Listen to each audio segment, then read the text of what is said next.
Hay una pregunta que tengo que hacerte, que casi todo el mundo me decía que era muy importante que pudiéramos hablar de un tema muy significativo hoy, es el pacto educativo en nuestro país, así que, no sé, ¿cómo ves la posibilidad de este pacto y cómo ves que pueda materializarse? Bueno, el pacto es importante porque en definitiva lo que quiere es poner en común a muchos agentes educativos en torno a una serie de aspectos que se entiende deberían ser compartidos. Por supuesto, el pacto es importante, pero el pacto es importante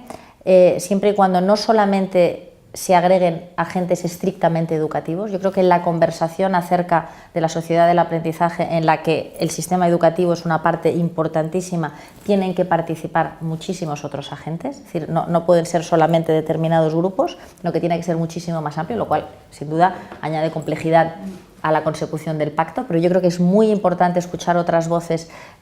sociales,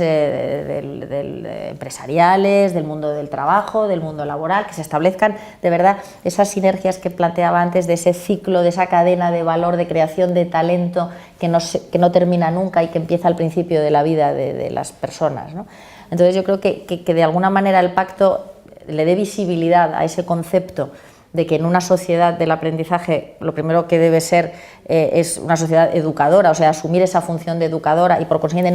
que no haya determinados agentes que han externalizado las responsabilidades educativas solo al sistema educativo formal, sería un grandísimo paso adelante. Porque evidentemente se aprende en el sistema educativo formal, pero se aprenden muchísimas más cosas, me atrevería a decir, fuera de él. Esos agentes tienen que formar parte. Y luego no podemos entender que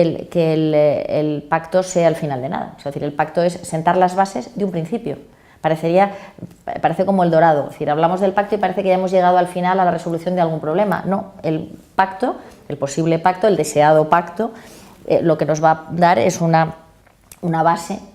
más estable sobre la que construir un sistema educativo que tenga además una identidad, me atrevería a decir desde un punto de vista internacional. Es decir, el sistema educativo español, por desgracia, no tiene una notoriedad, no tiene unos rasgos, unos característicos que de alguna manera se puedan identificar en el contexto internacional, a diferencia de otros modelos educativos. Pues tenemos los modelos educativos francés, el británico, el americano, el alemán, y más o menos se entiende ese tipo de educación cómo es.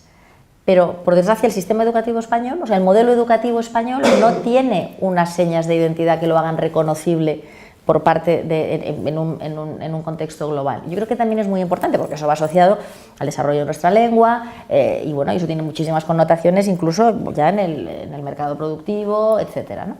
Entonces, yo creo que necesitamos esa base para construir algo que nos dé visibilidad, que nos permita reforzar nuestras señas de identidad y construir un proyecto educativo a futuro en el largo plazo, porque por desgracia pues, las decisiones a veces políticas en materia de educación pues han tenido una mirada muy cortoplacista y claro, un sistema educativo evidentemente y con una identidad propia y unas fortalezas reconocibles no se construye si no es en el largo plazo. Así es que por supuesto es bienvenido, deseado y ojalá que no se quede tampoco es evidente que hay temas en los que todos nos vamos a poner de acuerdo